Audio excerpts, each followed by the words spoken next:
अस्सलाम वालेकुम दोस्तों, मैं हूं सईद अहमद अपने YouTube channel learn English with Saeed के साथ। आज की वीडियो जो है बड़ी इंटरेस्टिंग होने जा रही है। जैसा कि आप लोगों को मालूम है कि रिसर्च जो है, या हम कह लें क्वेश्चंस जो है वो दो टाइप के होते हैं रिसर्च में। एक होते हैं ओपन एंडेड क्वेश्चंस और दूसरे होते हैं क्लोज एंडेड क्वेश्चंस। तो इनका एनालिसिस करना जो है हमारा जेन्युइन इशू होता है कि हम इनको एनालाइज कैसे करें। तो क्लोज एंडेड क्वेश्चन जो है उनको तो हम एनालिसिस करते हैं, मुख्तलिफ सॉफ्टवेयर्स हैं जैसा कि SPSS है, और इसके अलावा बहुत सारे सॉफ्टवेयर्स हैं जिनके ज़रिए से हम इनका एनालिसिस करते हैं। इनके मतलब मुख्तलिफ चार्ट्स और डायग्राम्स बना लेते हैं और उनको हम अपने जो थीसिस का चैप्टर नंबर 4 होता है उसमें हम रिफ्लेक्ट कर लेते हैं। आज मैं आपको बहुत ही यूनिक किस्म का तरीका बताऊंगा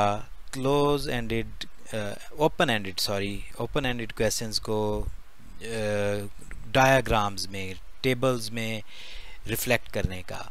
तो बहुत ही इजी तरीका है। इसमें हम माइक्रोसॉफ्ट एक्सेल की मदद लेंगे।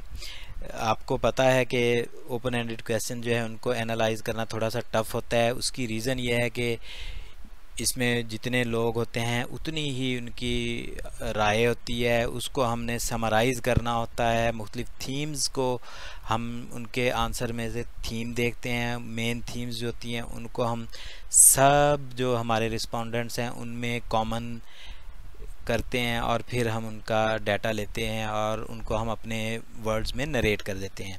तो आज मैं आपको माइक्रोसॉफ्ट एक्सेल के ज़रिए से ओपन एंडेड क्वेश्चंस का एनालिसिस करना सिखाऊंगा और फिर उस एनालिसिस को हम एक टेबल में रिफ्लेक्ट करेंगे कि टेबल में हम इन को कैसे रिफ्लेक्ट करें और उनका जो है डायग्राम भी हम बना सकते हैं। तो एक्सेल की मैंने बहुत ही मेहनत करके ये शीट तैयार की है जिसमें हम ओपन एंडेड क्वेश्चंस का एनालिसिस करेंगे। तो देखें, मैंने ये शीट बनाई है, आप इसकी हेडिंग देखें, open ended questions analysis spreadsheet. तो ये मैंने अपने रेफरेंस के लिए इसका नाम रखा है। आप इसमें अपने रिसर्च टॉपिक का नाम भी लिख सकते हैं। ये देखें, यहाँ पे क्वेश्चंस हैं, मतलब क्वेश्चंस का मतलब है कि हमने यहाँ पे ये जो पहला हमारा रो है ये वाला, यहाँ पे हम अपना क्वेश्चन पुट करेंगे जो हमारा। ये एक बात आपने याद रखनी है कि हर क्वेश्चन की ये अलग शीट बनेगी। एक शीट पे आपने पहला क्वेश्चन रखना है, उसके बाद उसके सारे रिस्पॉन्सेज लिख देने हैं और फिर उनका एनालिसिस करके टेबल बनाना है। वो टेबल कॉपी करके अपनी वर्ड की जो चैप्टर नंबर 4 की जो वर्ड फाइल है उसमें वहाँ जाके उसको पेस्ट कर देना है और फिर नेक्स्ट क्वेश्चन यहाँ पे इसी रो में ऐड करना है, उसके रिस्पॉन्सेज नीचे कॉपी करने हैं एंड सो ऑन। टेबल बनाएंगे, टेबल को कॉपी करके वहाँ पे अपने चैप्टर नंबर 4 में पेस्ट करेंगे, वहाँ पे उसको थोड़ा सा डिस्क्राइब करेंगे और अगले क्वेश्चन पे चलेंगे, जैसे हम क्लोज एंडेड क्वेश्चंस का करते हैं। ये देखें, मेरा पहला क्वेश्चन है, do you think there is a need for additional resources और support to help Punjabi Saraiki speaking students improve their pronunciation skill? If yes, what kind of resources और support do you think would be most helpful?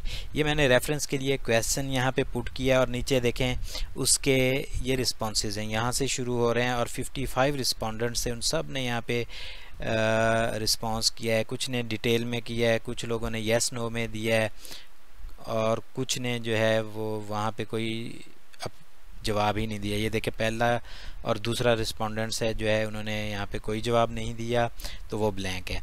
उसके बाद जो तीसरा है उसने proper environment लिखा हुआ है। इसी तरह सब ने अपनी अपनी जो है राय उसका इजहार किया है। अब हमने क्या करना है, इस शीट में ये देखें आगे ये वाला कॉलम है कोड्स का। कोड क्या है? कोड हमने कोडिंग करनी है। कोड का मतलब है थीम। आपके जो आंसर्स दिए हैं रिस्पोंडेंट्स ने उनमें आपने थीम्स बना लेनी है। जैसे मेरे कुछ लोगों ने मतलब जस्ट यस नो लिखा या कोई जवाब नहीं दिया, तो उससे ये जाहिर होता है कि उन्हें कोई इस मामले में आइडिया नहीं है। तो मैंने एक थीम यहाँ पे लिख दी, नो आइडिया। फिर काफ़ी सारे लोगों ने कहा कि जी इन्वायरमेंट जो है वो इम्पॉर्टेंट है, तो मैंने इन्वायरमेंट को एक कोड दे दिया। मतलब जिन जिन लोगों ने इन्वायरमेंट से मुतल्लिक जवाब दिया, तो इस सी कॉलम में, कोड्स के कॉलम में मैंने उनके सामने मुतलका जो थीम थी वो लिखता गया। जिन लोगों ने नो आइडिया का दिया वो यहाँ पे लिखता गया, उनके मतलब रिस्पोंडेंट के इमीडिएटली सामने। ये देखें इसने कोई जवाब नहीं दिया था तो मतलब नो आइडिया, मैंने यहाँ पे नो आइडिया लिख दिया। इसी तरह दूसरे ने भी कोई रिस्पांस नहीं दिया था।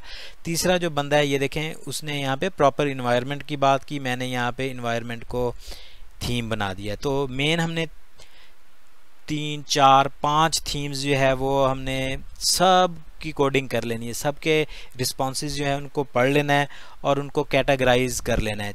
4 कैटेगरीज बना लें, मैंने यहाँ पे 4 ही बनाई हैं। ये देखें, एक कैटेगरी है नो आइडिया, एक है इन्वायरमेंट, एक है एवी एड्स, और कुछ लोगों ने कहा टीचर और टीचिंग जो है वो इम्पोर्टेंट है। तो तमाम लोगों के जो है ये देखें रिस्पॉन्सेज इन्हीं में से ही मिलते हैं। तो मैंने क्या किया, हर रिस्पोंडेंट के जवाब के आगे एक कॉलम बनाया, इसमें मैंने एक कोड एंटर कर दिए। ये कोड जो है आगे हमने टेबल बनाने में, ये हमारा सी कॉलम जो है, कोड्स वाला कॉलम जो है बड़ा इम्पॉर्टेंट है, इसने बड़ा हमारे काम आना है। तो यहाँ पे मैंने एक टेबल बना लिया हुआ है। टेबल में ये पीछे दिए गए रिस्पॉन्सेज से ही मैंने डाटा लिया है। कैसे लिया है वो मैं आपको अभी बताता हूँ। देखें इसके 4 कॉलम हैं। पहला है कैटेगरी, दूसरा है एग्जाम्पल। कैटेगरी में क्या है, जो हमने जो थीम्स थी हमारी मेन थीम्स या कोड्स जो थे उनको यहाँ पे लिख देना है। वो 3 हो 4 हो, जितने भी आप थीम्स बनाएं उनको इस कॉलम में आपने ये ऐसे ऊपर नीचे लिख देना है। ठीक हो गया। उसके बाद एग्जाम्पल में हमने क्या करना है, ये जो लोगों ने रिस्पांस दिए हैं उनमें से जो हमें बेहतर रिस्पांस लगता है कि ये अच्छा है, इन कैटेगरी के सामने ये देखें ना, इन्वायरमेंट में जो बेहतरीन मुझे लगा, peer to peer discussion in the class, ये इन्वायरमेंट की एक अच्छी एग्जांपल थी तो मैंने यहाँ पे लिख दी। तो आपने हर थीम की एक यहाँ पे एग्जांपल भी लिख देनी है। आगे ये देखें काउंट है। काउंट क्या है, काउंट में जी कौन सा रिस्पॉन्स लोगों ने, ये वाले जो रिस्पॉन्स है, ये 4 थीम्स में से कितने लोगों ने इन्वायरमेंट को चूज़ किया है, कितने लोगों ने एवी एड्स को चूज़ किया है, कितने लोगों ने टीचिंग को किया है, टीचर और टीचिंग को किया है, और कितने लोगों को नो आइडिया है। तो ये आगे उनकी परसेंटेज है। यही जो टेबल है हमने फिर यहाँ से इसको करना है कॉपी, और कॉपी करने के बाद हम वर्ड में जाके इसको पेस्ट कर देंगे। ये देखें यहाँ पे मेरे टोटल रिस्पोंडेंट्स हैं, ये टोटल रिस्पॉन्सेज हैं कि कितने लोगों ने रिस्पॉन्स दिया। अब ये देखें ये जो रिस्पॉन्सेज हैं इनका अगर हम सम करें तो ये सम जो है ये हमारे टोटल रिस्पॉन्सेज के बराबर होगा, और यहाँ पे जो है हमारी परसेंटेज रिफ्लेक्ट होगी। तो ये देखें यहाँ पे हमने क्वेश्चन लिखना है, नीचे रिस्पोंडेंट्स के जो जवाब हैं यहाँ से लिखना शुरू कर देने हैं। ये सारे रिस्पॉन्स आ गए नीचे तक जितने भी आपके रिस्पोंडेंट्स हैं।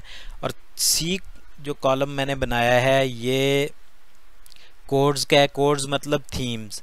हमने अपने रिस्पोंडेंट्स के जवाब पढ़ने हैं और उनको थीम्स में मुख्तलिफ 4 या 5 जितनी भी आपका दिल करे उतनी थीम्स में उनको डिवाइड करें, और फिर इस कॉलम में हर रिस्पोंडेंट का जो थीम है वो इस कॉलम में आपने लिखते जाना है। जब ये सारा लिख लें उसके बाद आपने यही जो यहाँ पे जो थीम्स आपने बनाई वो इस कैटेगरी में, यहाँ पे आपने 3 हैं 4 हैं या 5 हैं वो यहाँ पे लिख देनी है। एग्जाम्पल में क्या लिखना है, एग्जाम्पल में आपने किसी भी रिस्पोंडेंट का जो इस थीम के मुताबिक आपको रिस्पांस अच्छा लग रहा है वो एग्जाम्पल में लिख देंगे।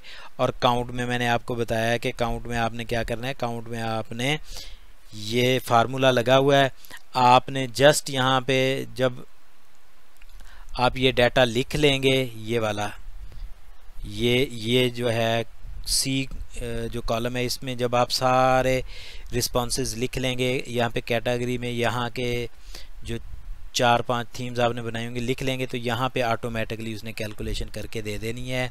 ये शीट जो है मैंने फार्मूले लगाए हुए हैं, इसमें आपने सिर्फ यहाँ 3 काम करने हैं। एक यहाँ पे अपने क्वेश्चंस और रिस्पांस लिखने हैं, यहाँ पे आपने सी कॉलम में आपने मेन थीम्स लिख देनी है, और इन्हीं थीम्स यहाँ पे जो आपने बनाई होंगी 3-4 उसको यहाँ पे कैटेगरी में लिख देना है।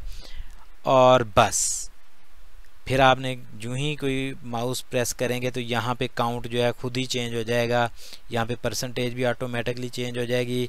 उसके बाद आपने यहाँ से इस टेबल को करना है कॉपी इस तरह से, और कॉपी करने के बाद वर्ड में ले जाके आपने इसको कर देना है पेस्ट।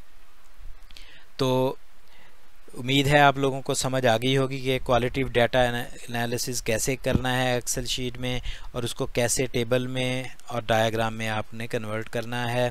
तो इसी जो टेबल है इसको हम डायग्राम में भी कन्वर्ट कर सकते हैं। इसको यहाँ से कॉपी करके और डायग्राम जो है वो हम बना सकते हैं।